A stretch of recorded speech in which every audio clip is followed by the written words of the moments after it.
गांव का घर। रीना बेटी पैकिंग करते हुए।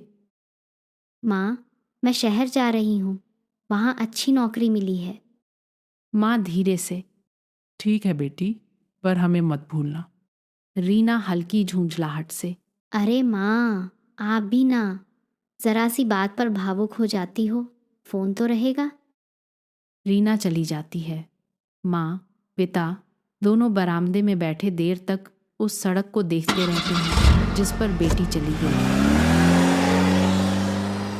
कुछ साल बाद शहर में रीना फोन पर।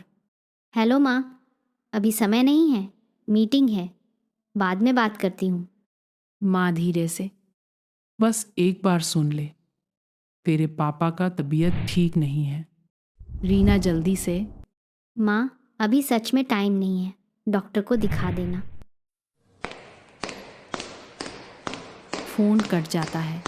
माँ आह भरकर पापा के पास जाती है जो खांसते हुए बिस्तर पर लेटे हैं। माँ बाप की हालत। पिता कमजोर स्वर में। लगता है अब शरीर साथ नहीं देगा। माँ आंखों में आंसू। रीना को बता दूं?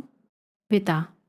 नहीं, उसे परेशान मत कर, वो अपनी दुनिया में खुश है। कुछ साल बाद रीना की शादी हो चुकी है। रीना पति से। आज माँ का फोन आया था, बोली कि पापा का देहांत हो गया। पति चौंक कर। क्या तुम जा रही हो गांव? रीना जल्दी से। मीटिंग है कल, नहीं जा सकती। पति।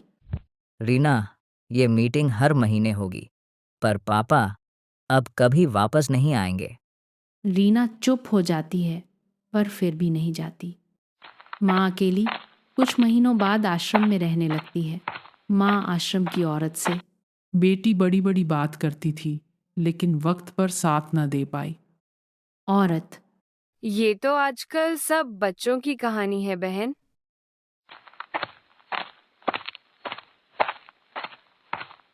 माँ चुपचाप भगवान की मूर्ति के सामने बैठ जाती है। कई साल बाद रीना अपने बेटे के साथ आश्रम पहुंचती है। रीना घबराकर। माँ, आप यहाँ? आपने बताया क्यों नहीं? माँ थकी आवाजों में। तूने सुना होता तो बताती ना। Oh my god. रीना आंखों से आंसू बहते हुए। माँ, मैंने बहुत बड़ी गलती की। माँ कमजोर मुस्कान के साथ। गलती मेरी भी थी रीना, मैंने तुझे बहुत लाड से पाला, पर तेरे साथ वक्त नहीं बांधा। शायद इसलिए तू हमें बोझ समझने लगी।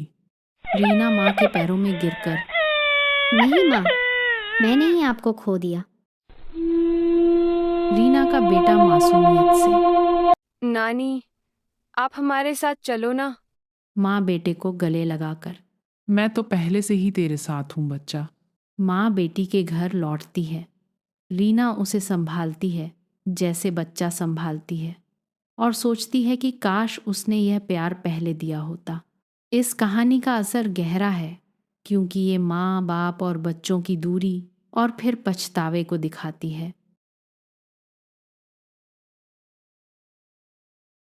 आरंभ। घर का आंगन, सुबह की धूप। रीना, माँ और आरव साथ में नाश्ता कर रहे हैं। नानी मुस्कुराकर। आज कितने दिनों बाद घर में ये हंसी सुनाई दे रही है। रीना नम आंखों से। माँ, अब ये घर हमेशा आपकी हंसी से गूंजेगा। I love you, mommy.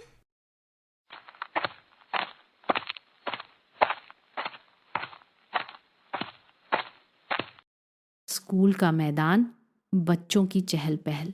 Aarav अपने दोस्तों के साथ खेल रहा है।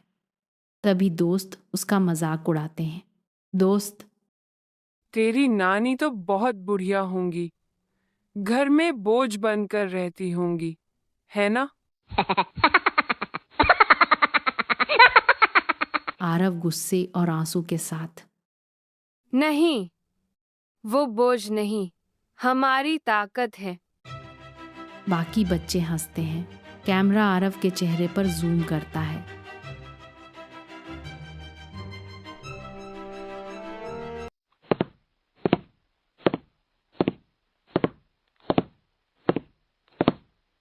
क्लास में टीचर गंभीर माहौल।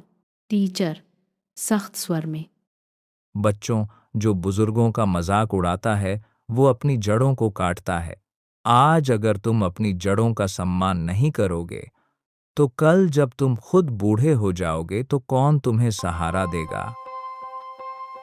बच्चों के चेहरे पर शर्मिंदगी झलकती है। घर का आंगन, शाम की चाय, धीमी हवाएं, आरव रोते हुए नानी से।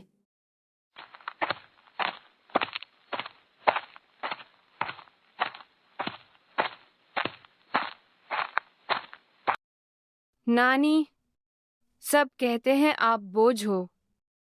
क्या सच में ऐसा है? नानी प्यार से गले लगाते हुए। बिल्कुल नहीं बेटा, हम बुजुर्ग पुराने पेड़ जैसे हैं, शायद फल न दे पाएं पर छांव हमेशा देते हैं। रीना सुनते हुए गहरी सांस लेकर। माँ, काश मैंने भी ये बात समय रहते समझी होती। स्कूल का मंच, तालियों की गड़गड़ाहट, आरव जोश से। दोस्तों, बुजुर्ग कभी बोझ नहीं होते। वो हमारी जड़ हैं। अगर जड़ें मजबूत हों तो पेड़ आंधी तूफान भी झेल लेता है। पूरा स्कूल तालियां बजाता है। कुछ बच्चे जाकर अपने दादा दादी को गले लगाते हैं। तारों भरी रात, बरामदा, धीमी बांसुरी। नानी, रीना और आरव आसमान की ओर देख रहे हैं। नानी, वो चमकता तारा तुम्हारे नाना का है। वो हमें देखकर खुश हैं कि हमारा घर फिर से पूरा हो गया। आरव नानी का हाथ पकड़कर। नानी, मैं वादा करता हूँ आपको कभी अकेला नहीं छोड़ूंगा। रीना नम आंखों से। और मैं वादा करती हूँ माँ, अब ये घर हमेशा आपके बिना अधूरा रहेगा ही नहीं।